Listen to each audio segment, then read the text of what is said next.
The Uldrani fleet materialized at the edge of Sol system with the kind of precision that spoke of absolute technological superiority. 847 warships, their crystalline hulls refracting starlight into rainbow cascades, arranged themselves in a formation that had conquered 63 civilizations across 4 galactic arms. Fleet Sovereign Mekthar observed the primitive inner system from his command throne aboard the dreadnought Eternal Radiance, mandibles clicking in what his species approximated as satisfaction. Their defensive stations number 26, his tactical adjunct reported, manipulating holographic displays with chitinous appendages. Orbital installations around the third planet. Energy signatures suggest fusion-based power generation. Primitive plasma weapons. No quantum shielding detected. Mekthar's crystalline exoskeleton shifted, catching the bridge's bioluminescent light. No shielding at all? How do these creatures survive void combat? They appear to use ablative armor, sovereign. Layered metals and ceramics.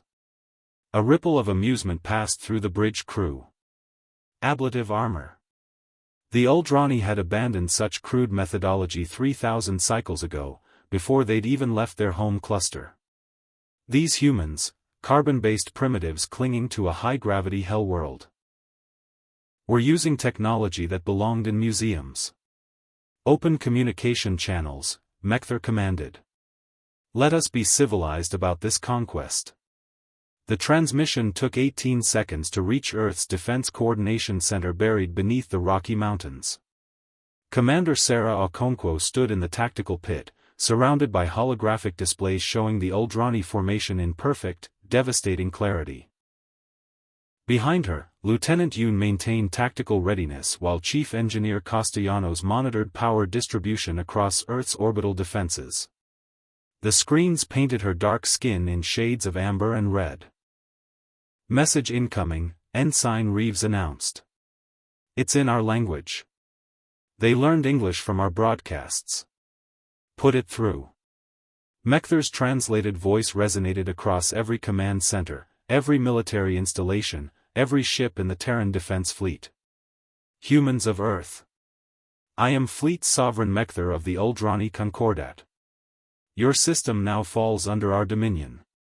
Surrender your orbital installations and submit to integration within 48 of your standard hours.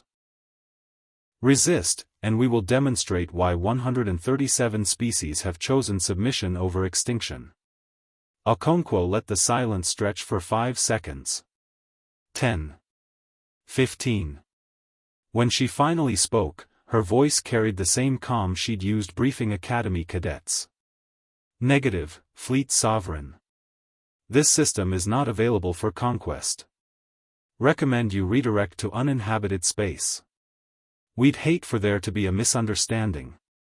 The response clearly wasn't what Mekthar expected. His mandibles snapped together twice.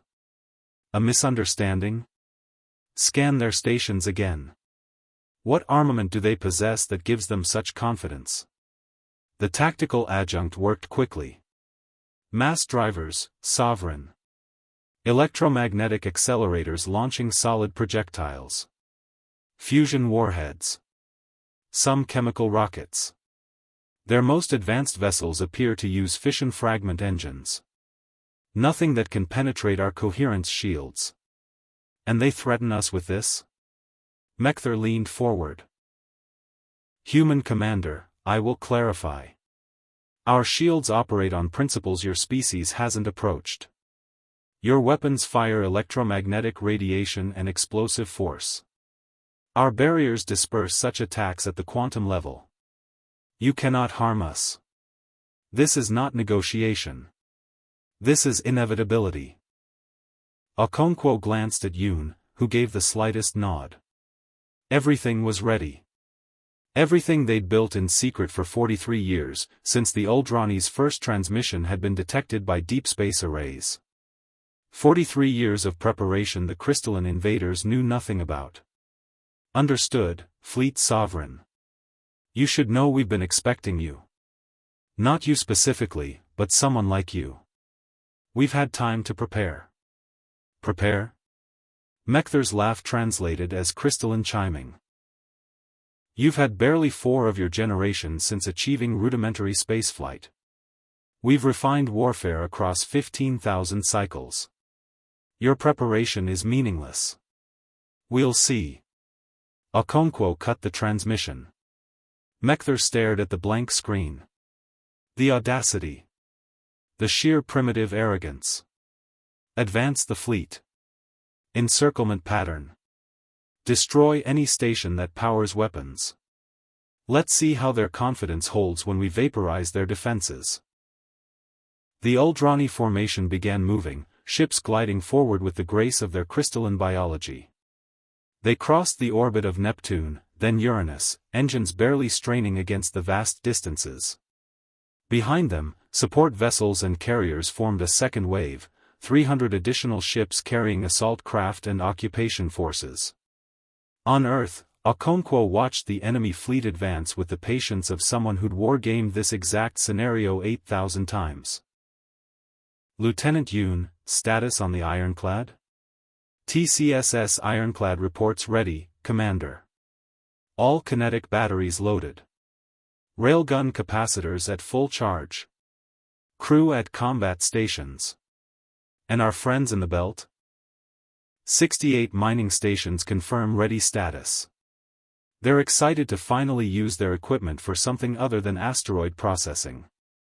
Castellanos looked up from his engineering console. Ma'am, are we really doing this? They have 800 ships. 847, Okonkwo corrected. And yes, Chief. We're really doing this. They made a critical error in their threat assessment.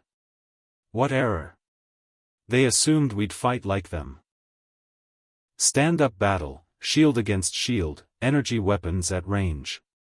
They studied our public broadcasts and surface transmissions. They think they know us. She smiled, and there was nothing friendly in it. They don't know about the 43-year preparation. They don't know about Project Gauss. And they definitely don't understand what growing up in 1.03 gravity does to a species' engineering philosophy. The Uldrani crossed Saturn's orbit. Their sensors swept ahead, mapping Earth's defenses with contemptuous ease. 26 stations, each massing approximately 80,000 tons. Respectable for primitives, perhaps, but laughably inadequate. The defense fleet numbered only 14 vessels, the largest barely qualifying as a cruiser by Concordat standards. Mechther's tactical adjunct highlighted the approaching defense fleet on holographic displays. Sovereign, the human vessels are accelerating toward us. Lead ship identifies as TCSS Ironclad. Terran combat spaceship. How quaint. Weapon status? Their targeting systems are active. Mass drivers charging. They're attempting to achieve firing solutions. Let them. Mechther settled deeper into his throne. Let them waste their ammunition against our shields. The lesson will be instructive. The Ironclad burned hard, her fusion fragment drive pushing her crew to 4 gravities of acceleration. On the bridge, Commander Okonkwo felt the pressure couch compensate, gel cushioning absorbing the crushing force that would have liquefied an Uldrani in seconds. Around her, the crew worked with practiced efficiency, bodies designed by evolution on a high-gravity world handling the acceleration that their enemies couldn't comprehend. Range to lead elements, she asked. 42,000 kilometers and closing, Yoon reported. They're holding formation. No evasive patterns. They think we can't touch them. Fire control, this is actual. Weapons free. Target the lead dreadnought. Full kinetic barrage, all railguns. Weapons free, Firing. The ironclad spine-mounted railguns spoke. Not with the flash of energy weapons or the bright trails of missiles, but with electromagnetic fury that accelerated solid tungsten penetrators to velocities that made them relativistic. 8 rounds, each massing 200 kilograms, launched in a staggered pattern at .01 light speed. On the Eternal Radiance, alarms didn't sound because there was nothing to alarm about. Mass drivers. Solid projectiles.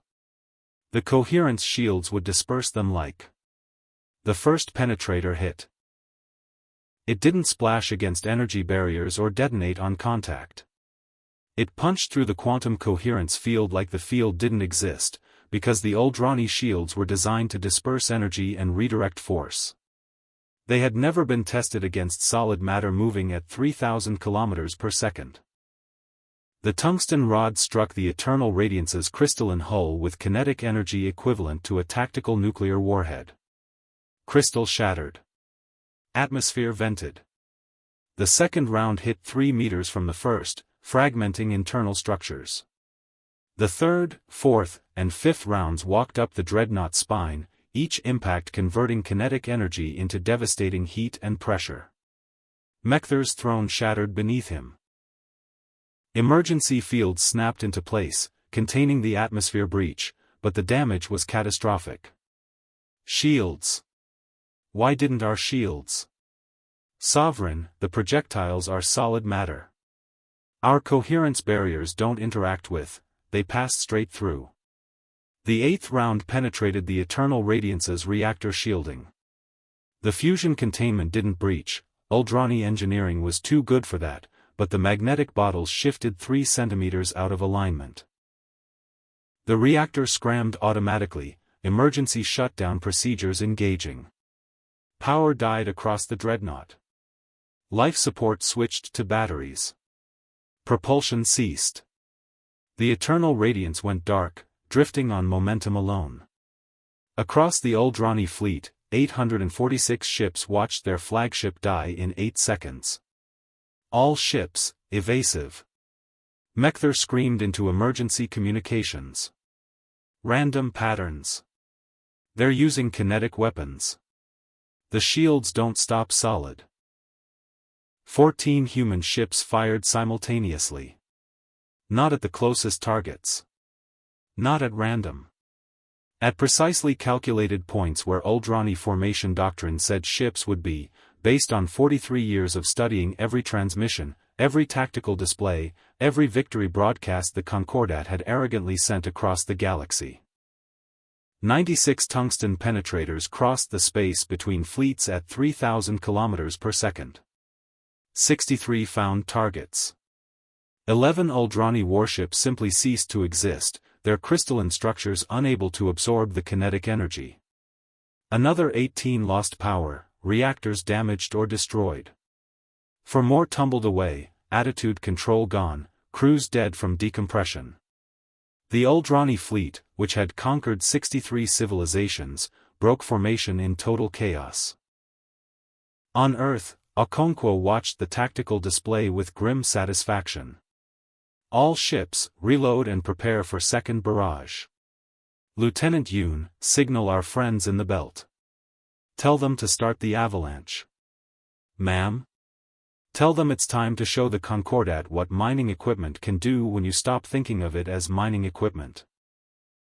In the asteroid belt, 68 mining stations that the Uldrani had dismissed as civilian infrastructure powered up mass drivers designed to throw 1,000-ton asteroids across the solar system.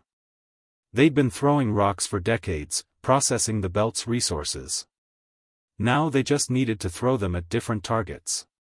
Fleet Sovereign Mekthur pulled himself from the wreckage of his throne, mandibles clicking in shock and dawning horror. On his emergency displays, he watched human ships. Primitive human ships with no shields and ablative armor, tear through his vanguard like claws through silk. Get me tactical analysis now. How are they doing this? The adjunct's voice shook. Sovereign, their weapons are solid projectiles. Our shields were never designed to stop matter traveling at relativistic speeds.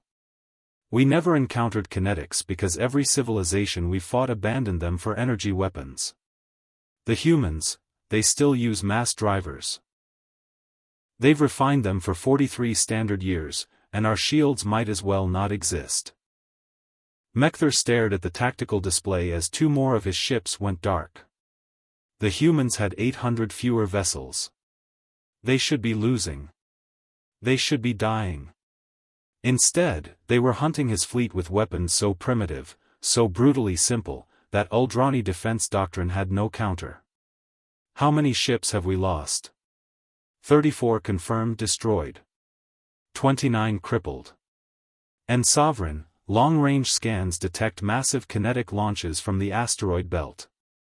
Thousands of projectiles. They're using their mining infrastructure as weapons platforms. For the first time in 15,000 cycles of Uldrani expansion, Fleet's Sovereign Mechthar understood what it meant to be outmatched. Not by superior technology. By a species that had turned their primitive desperation into a weapon his people couldn't defend against. All ships, he commanded, voice hollow. Prepare for emergency. The second human barrage arrived, and 12 more Uldrani warships learned that shields meant nothing against tungsten traveling at a significant fraction of light speed. The asteroid bombardment arrived 37 minutes later, and the Uldrani formation, what remained of it, scattered like crystal fragments under a hammer. 1,000-ton rocks accelerated to terminal velocity by electromagnetic catapults designed for peaceful ore processing crossed the inner system with brutal inevitability. No evasion. No mercy. Just mass and velocity and the cold mathematics of kinetic energy. Mechthar watched 3 carriers disintegrate as asteroids punched through their hulls. The rocks didn't explode. They didn't need to. At those velocities, impact transformed solid matter into expanding plasma clouds hot enough to vaporize nearby ships. Get us out of this killing field. All ships, withdraw to Jupiter orbit. The fleet began retreating, but human mass drivers kept firing. The Ironclad and her sister ships pursued relentlessly, their crews enduring accelerations that would have killed Uldrani in minutes. Okonkwo studied the tactical display with predator focus. Yoon, what's their formation status? Completely broken, Commander. They're clustering around Jupiter trying to reorganize. We count 612 combat-effective vessels remaining. 235 destroyed or crippled. They're adapting faster than we projected, Castellanos warned. Their surviving ships are implementing random evasion patterns. Our hit rate is dropping. Expected. They're learning that shields don't matter against kinetics. Time to teach them lesson 2. Okonkwo switched channels. All stations, this is Earth Actual. Initiate Operation Shrapnel. Across the solar system, concealed weapons platforms powered up. Not orbital stations, those were decoys, visible targets the Uldrani expected. These were smaller installations hidden in the Lagrange points, camouflaged among debris fields, tucked into crater shadows on Luna and Mars. 68 additional railgun batteries that the Concordat sensors had never detected. They fired simultaneously. At Jupiter orbit, Mechthar's tactical displays erupted in warnings. Sovereign. Multiple launches from everywhere. Hundreds of kinetic rounds inbound from vectors we didn't scan. Impossible. Where did they hide? A tungsten penetrator traveling at .012 light speed hit the cruiser Crystalline Dawn amidships. The ship folded like paper, its elegant structure never designed to handle such brutal force. Another round clipped the destroyer's sharp radiance, shearing off its entire forward section. A third missed its primary target but struck a corvette that had drifted into the trajectory, punching completely through and continuing into deep space. All ships, emergency scatter. Get away from Jupiter's gravity well, it's limiting our maneuverability. Mechthar's voice carried an edge of panic now. How many hidden weapons did these primitives possess? How long had they been preparing? The human fleet pressed their advantage. 14 ships against 600 should have been suicide. Against any conventional enemy, it would have been. But the Uldrani were discovering that humans didn't fight conventionally. Every tactical doctrine the Concordat relied on, shield technology, energy weapon supremacy, formation integrity, meant nothing against enemies who'd spent 4 decades building weapons specifically designed to bypass those advantages. Lieutenant Yoon pulled up intercepted Uldrani communications. "Commander, their encrypted channels are going wild. They're requesting instructions, asking how to counter solid projectiles. Listen to this one." A translated voice crackled through the bridge speakers. "Fleet Sovereign, we've never encountered kinetic weapons at these velocities. Our point defense is optimized for missiles and energy fire. These rounds are too small and too fast to intercept. We're defenseless." Okonkwo allowed herself a thin smile. "Tactical, paint targets for third barrage. Focus on their command vessels. Let's see how they coordinate without proper leadership." The ironclad's railguns had cycled through 3 full reloads. Each firing sent shockwaves through the ship's frame despite magnetic dampening. The crew barely noticed anymore. High-gravity world conditioning meant they handled the stress that would hospitalize low-G species. They fired again, tungsten penetrators screaming across space. 2 Uldrani dreadnoughts tried to use other ships as shields, positioning smaller vessels between themselves and the human fleet. Okonkwo watched coldly as her tactical AI adjusted firing solutions, calculating trajectories that would penetrate through the ablative shields and continue to secondary targets. The math was brutal. The execution more so. The first penetrator hit a corvette, fragmenting it into debris. The expanding cloud of crystal and metal provided exactly 0 protection against the second round, which passed through the wreckage and slammed into the dreadnought beyond. Kinetic energy didn't care about obstacles. It just transferred from one target to another until physics demanded equilibrium. "Sovereign, we've lost the eternal convergence and radiant purpose," the tactical adjunct reported, mandibles trembling. "The humans are firing through our formations. Using our own ships as penetration channels." Mekthar felt something he'd never experienced in 15,000 cycles of Concordat victories. Fear. Not concern or tactical worry, but genuine visceral fear. What about our numerical advantage? We still outnumber them 40-1. Numbers don't matter when they can kill us from 40,000 kilometers and we can't return fire effectively. Our energy weapons need sustained contact to breach their armor, but they're too mobile. They maneuver at accelerations that should kill their crews. How is that possible? Unknown, Sovereign. Perhaps their biology handles extreme force better than ours. Perhaps their inertial compensation is more advanced than we assessed. Either way, we cannot catch them, and we cannot survive their attacks. On Mars, concealed battery stations adjusted their targeting parameters. The colony's mining infrastructure had been dual-purpose from the beginning, processing ore and preparing for the day aliens arrived thinking humanity was easy prey. Now Mark 7 railguns that had been explained away as mass drivers for launching cargo spoke with voices that shattered Uldrani hubris. Commander Jackson aboard the defense platform Thermopylae watched his scopes light up with confirmed kills. "We just nailed 3 destroyers with 1 barrage. They're clustering too tight. They don't understand dispersal tactics." "Why would they?" his tactical officer replied. "Energy shields protect from splash damage. They're used to standing close for concentrated fire. Against kinetics, that just makes them easier targets. Poor bastards brought energy weapons to a kinetic fight. Remind me to thank the Admiralty for spending 43 years on Project Gauss instead of trying to match their tech." Back near Jupiter, Mekthar made a desperate decision. All carriers, launch assault craft. Overwhelming numbers. They can't possibly target thousands of small vessels simultaneously. The remaining Uldrani carriers disgorged their payloads. 4,000 light attack craft swarmed toward the human fleet, each armed with cutting lasers and plasma torpedoes designed for close-quarters ship assault. Against conventional enemies, the tactic was devastating: too many targets for point defense, too fast to evade. Against humans, it was a massacre. Okonkwo didn't even look concerned. Yoon, activate the Gatling arrays. Yes, ma'am. Firing.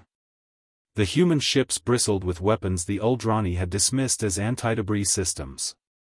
Rotary cannons. Gatling guns. Ancient technology refined to perfection, firing thousands of depleted uranium rounds per minute. Not sophisticated. Not elegant.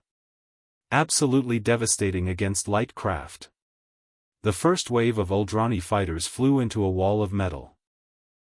Uranium slugs traveling at 3 kilometers per second shredded crystalline hulls, overwhelmed cockpit shielding, turned assault craft into expanding debris clouds.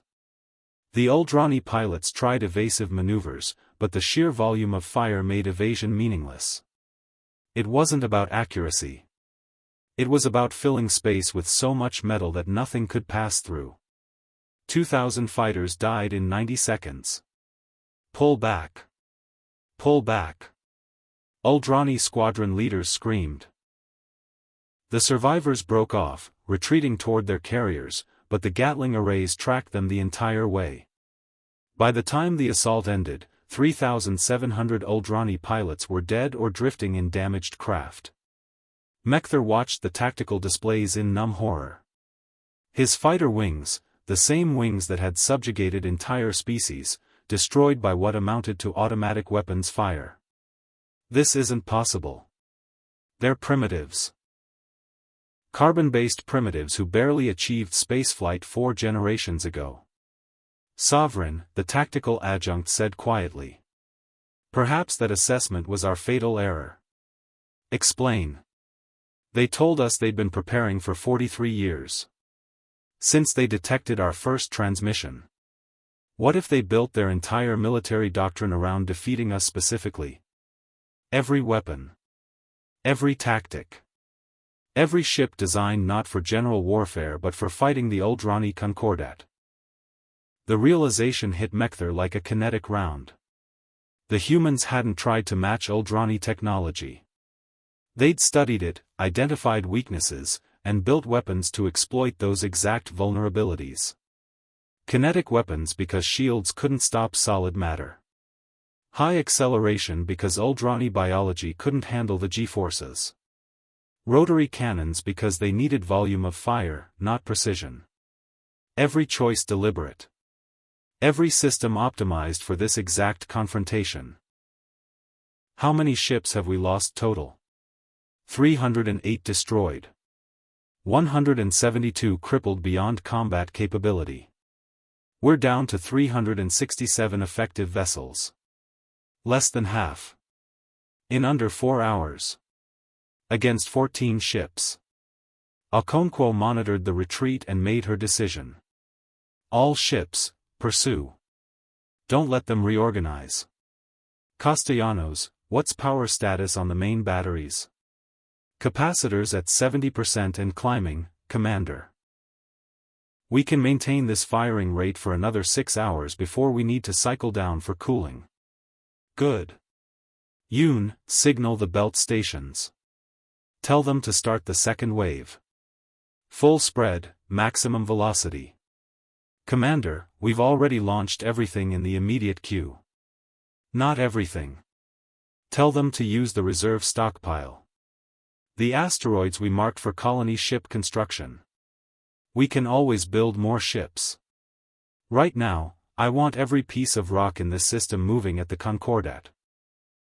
Lieutenant Yoon grinned savagely. Yes, ma'am. The miners are going to love this. Across the belt, mining crews who'd spent decades moving asteroids for peaceful purposes loaded their electromagnetic catapults with rocks that massed 10,000 tons each. Bigger than anything fired in the first wave. Big enough that impact would register on seismic sensors across the solar system. They fired. Mekthar's sensors detected the launches. Sovereign, massive kinetic objects inbound. Estimated impact in, they're using gravity assists from Saturn and Jupiter. 48 minutes until first impacts. Size? Each projectile masses approximately 10,000 tons. Velocity is 0.008 lightspeed and increasing as they fall toward the sun. The tactical adjunct ran calculations. Sovereign, if even one of those impacts a ship, it will vaporize everything within 50,000 kilometers. The expanding plasma cloud alone will destroy nearby vessels. How many did they launch? 27. 27 asteroids. Each one a ship killer.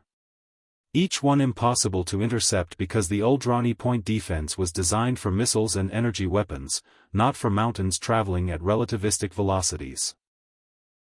Mekthar stared at the tactical display and finally accepted the truth his pride had denied for the last 4 hours. The Uldrani Concordat, conquerors of 63 species, masters of quantum shielding and coherence fields, had walked into a trap set by primitives who'd spent 43 years turning their entire solar system into a weapons platform. Send emergency retreat signal. All ships, scatter and prepare for emergency jump to hyperspace. Sovereign, we can't jump from this deep in the gravity well. We need to reach the heliopause. Then get us there. Maximum acceleration. Abandon crippled vessels, they're on their own. The Uldrani fleet broke completely, ships scattering in every direction, desperate to escape the inner system before those asteroids arrived. Behind them, the human fleet pursued with relentless hunger, railguns firing, Gatling arrays tracking any vessel that fell behind. On Earth, Okonkwo watched the enemy retreat and spoke into fleet-wide communications. All ships, all stations. Maintain pressure. Don't give them time to think. Don't let them regroup. We've bloodied them. Now we end them. The ironclad surged forward, her crew pushed to 5 gravities of acceleration, hunting the fleet that had come expecting easy conquest and found only tungsten and mathematics and the terrible patience of a species that had spent 43 years preparing for this exact moment. Mekthar's flagship cleared Jupiter orbit, engines straining, when the first asteroid struck a crippled dreadnought the Concordat had abandoned. The impact released energy equivalent to 100 nuclear warheads. The crystalline ship didn't explode. It simply ceased to exist, converted to plasma and expanding thermal radiation. 26 more asteroids followed, and the slaughter had only just begun. The first asteroid impact vaporized the crippled dreadnought's shimmering eternity, and the shockwave caught 2 nearby cruisers trying to assist survivors. They tumbled into Jupiter's gravity well, hulls fragmenting, crews dying as crystalline structures collapsed under stress they'd never been designed to endure. The remaining 26 asteroids continued their relentless approach, each one a 10,000-ton promise of annihilation. Mekthar's surviving ships scattered like startled prey, all formation abandoned, all doctrine forgotten. 367 vessels fleeing in panic from 14 human ships that pursued with the patience of persistence predators. On the Eternal Radiance, running on emergency power, half her systems dead, the fleet's sovereign watched his fleet die and understood with crystal clarity why the Concordat had never encountered kinetic weapons in modern warfare. Every other species had evolved past them. Only humans had refined them into art. Sovereign, we have ships breaking for the heliopause individually, the tactical adjunct reported. 40 vessels have already achieved jump distance. They're abandoning the fleet. Let them run, Mekthar said hollowly. Signal all ships. Retreat is authorized. Every vessel for itself.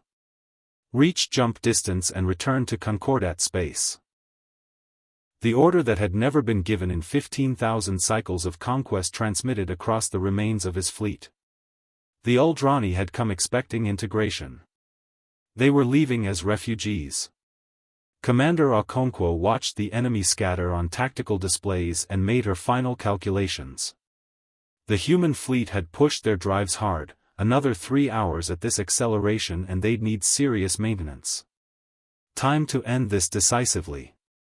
Yoon, signal all our stealth platforms. The ones trailing the Uldrani fleet since Jupiter orbit. Lieutenant Yoon grinned. Finally. They've been waiting for permission since the shooting started.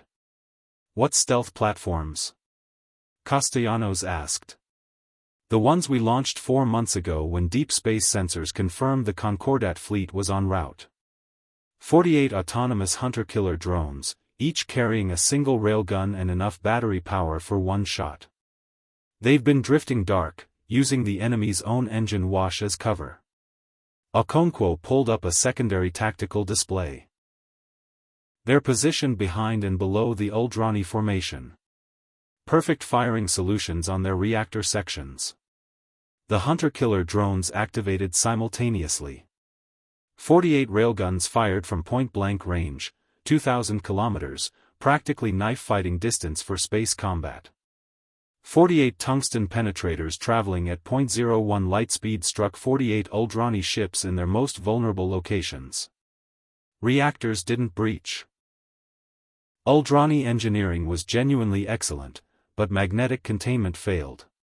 48 ships went dark in the same instant, power dead, crews suddenly floating in zero gravity with life support running on emergency batteries that would last maybe 6 hours. That's psychological warfare, Okonkwo said quietly.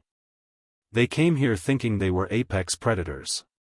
Time to show them what actual apex predators look like. Broadcast on all frequencies, all languages. Make sure every surviving Uldrani hears this. She activated fleet-wide communications, her voice carrying across the solar system with absolute authority. Uldrani vessels, this is Commander Sarah Okonkwo of the Terran Defense Force. You came to our home expecting easy conquest. You brought energy weapons to fight shields. You brought doctrine to fight innovation. You brought 15,000 cycles of victories to fight a species that spent 43 years preparing specifically to kill you. Your fleet is broken. Your flagship is crippled. 327 of your ships are destroyed or combat ineffective. You have 2 choices. Surrender and we grant mercy. Continue fleeing and we will hunt every single vessel to the heliopause and beyond. You have 60 seconds to decide. The silence stretched across vacuum. On the eternal radiance, Mekther looked at his tactical adjunct.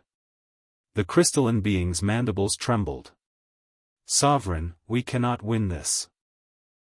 They have turned their entire system into a weapon. Every asteroid. Every station. Every ship designed for one purpose, stopping us. How did we miss this? How did our intelligence fail so completely? They let us see what we expected to see. Primitive stations. Chemical rockets. Fusion power. All true. All real. They just didn't show us the railguns. The kinetic batteries. The hunter-killer drones. The 43 years of preparation. The adjunct gestured at the tactical display. We studied their broadcasts and saw primitives. They studied our transmissions and saw targets. They know our shield frequencies, our formation tactics, our reactor vulnerabilities. They have been planning this battle since before most of their current officers were born. Mekther's emergency communications lit up. Surrender requests. Dozens of them. Ships with dead engines, damaged life support, dying crews begging for mercy from the primitives they'd come to conquer. He made the only decision left available. Transmit to the human commander.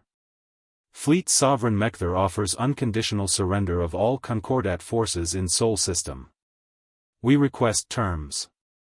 Okonkwo received the transmission and nodded once. Accepted. All Uldrani vessels will power down weapons and propulsion immediately. Prepare to receive boarding parties for verification. Provide location of all survivors from destroyed ships. We will retrieve them. You came here as conquerors. You'll leave as proof that Earth is not prey. The Uldrani fleet, what remained of it, went dark. 367 warships that had crossed galactic arms now drifted powerless in human space, waiting for the species they'd underestimated to decide their fate. On Earth, In the command center beneath the Rocky Mountains, the tension finally broke. Cheers erupted across every console, every station, every monitoring post. 43 years of preparation. 4 hours of battle. Total victory. Okonkwo allowed herself a single moment of satisfaction before raising her hand for silence. Status report. Casualties? Yoon consulted his displays, and his expression sobered the room. TCSS Thermopylae took a direct hit from a plasma torpedo before their shields failed. 73 crew lost. TCSS Relentless suffered reactor damage during high-G maneuvering. 21 dead, 47 injured. Multiple stations report minor damage from debris impacts. Total human casualties. 94 killed, 162 wounded. 94 lives. 94 families who'd never see their loved ones again. Okonkwo closed her eyes briefly. Victory, but not bloodless. Never bloodless. Mark them as heroes. Full honors. Their families receive full benefits and priority support. They bought humanity's safety with their lives. We don't forget that. Yes, ma'am. Uldrani casualties? Estimated 42,000 dead across destroyed vessels. Another 18,000 on crippled ships. We're picking up distress beacons across the battle space. Start search and rescue operations. They surrendered. That means they're prisoners, not targets. Get medical teams ready. Their biology is silicon-based, so we'll need the xenobiology specialists we've had standing by. Show them that humans understand mercy even after victory. Castellanos looked up from his engineering console. Commander, we're receiving transmissions from multiple points across the galaxy. Encrypted channels, multiple species. The battle was monitored. Put the clearest one through. A translated voice crackled across the command center, the speaker's identity obscured but the fear in their tone unmistakable. This is Quillix Observation Station 14. We witnessed the engagement. Updating our star charts immediately. Sol system now marked Omega-class threat. Recommend all Quillix vessels avoid this region indefinitely. These humans. They fight like nothing we've encountered. Methodical. Patient. Absolutely lethal. Another transmission overlapped. Veloxy Trade Concordium to all member species. New navigation protocols, Sol system restricted. The species there has demonstrated military capability far exceeding initial assessments. They destroyed a Concordat conquest fleet in under 4 hours. Advise against any contact until formal diplomatic relations established on their terms. Okonkwo listened to the voices spreading across the galaxy and felt something shift. Humanity had just announced itself to the wider universe not with radio signals or peaceful exploration, but with tungsten and mathematics and the brutal efficiency of a species that had evolved on a death world and turned that evolution into doctrine.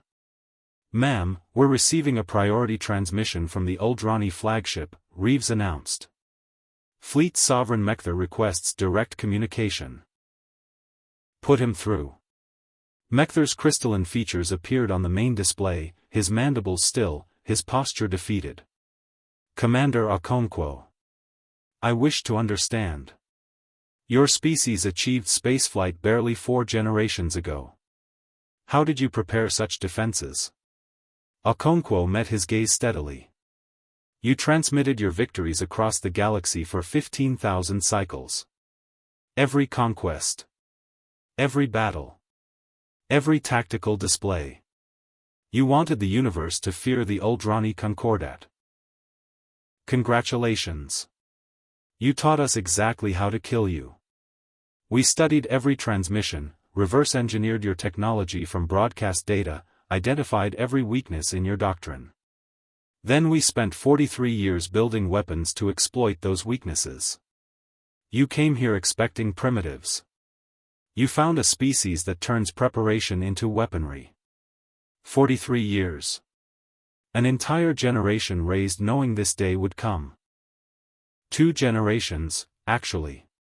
My parents worked on Project Gauss. So did Lieutenant Yunes. So did half this command staff. We grew up knowing aliens were coming. We grew up learning how to stop them. She leaned forward. You made a fundamental error, Fleet Sovereign. You assumed we'd fight like you. Stand-up battle. Energy weapons. Shield technology. You never considered that we'd study you and build everything specifically to counter your advantages. Kinetic weapons because your shields don't stop solid matter. High-G maneuvers because your biology can't handle the acceleration. Volume fire because precision doesn't matter when you can fill space with metal. Every choice deliberate. Every system optimized. We didn't try to match your technology. We made it irrelevant. Mechter's mandibles clicked in what might have been respect or simply defeat. The Concordat will learn of this. They will study your tactics. They will adapt. Good. Let them study. Let them adapt. Let every species in the galaxy know what happens when you threaten Earth. We don't start wars, Fleet Sovereign. But we damn sure finish them. Okonkwo gestured to Yoon. You'll be treated fairly. Medical care for your wounded. Repatriation once we've verified your fleet is truly disabled. And you'll carry a message back to your Concordat. Earth is not available for conquest.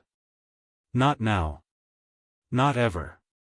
Tell them what you found here. Tell them what it cost to learn that lesson. The transmission ended. Mechter's face disappeared from the display, leaving only the tactical overview showing 367 disabled Uldrani warships drifting in human space. Proof. Evidence. Warning. Outside, dawn broke over the Rocky Mountains. Commander Sarah Okonkwo stood at the reinforced window of the command center and watched sunlight paint the peaks gold. Somewhere above, human ships were already beginning salvage operations. Somewhere in the belt, mining crews were celebrating with the kind of enthusiasm only people who just used their day jobs to destroy an invasion fleet could muster. Somewhere across the galaxy, species were updating their star charts and learning a new name. Earth. Not prey. Not primitives. Not easy conquest.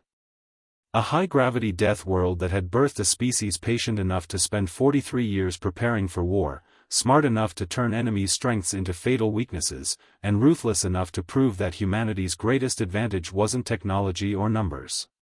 It was the absolute refusal to lose. Okonkwo touched the window, feeling the slight vibration of the mountain around her, the massive command center built into granite specifically to survive orbital bombardment. 43 years of preparation. 94 lives lost. 1 Concordat fleet destroyed. The message was spreading through the galaxy now, carried by intercepted transmissions and fleeing survivors and species who'd watched the battle from safe distances. Earth had announced itself to the universe not with words but with tungsten traveling at relativistic velocities. The galaxy would remember. She turned back to her console where Yoon and Castellanos were already coordinating cleanup operations. Gentlemen, well done. Get some rest. We've got a lot of work ahead, processing prisoners, salvaging technology, preparing defenses in case the Concordat sends reinforcements. Think they will? Castellanos asked. Okonkwo smiled, and there was no humor in it, only the cold confidence of someone who just proven that preparation trumps superiority. If they do, we'll be ready. We're always ready. That's what we do. She looked back at the dawn, at the sun rising over a planet that had just fought off its first alien invasion, and spoke the words that would echo through human history and galactic legend alike. Welcome to Sol System. We've been expecting you.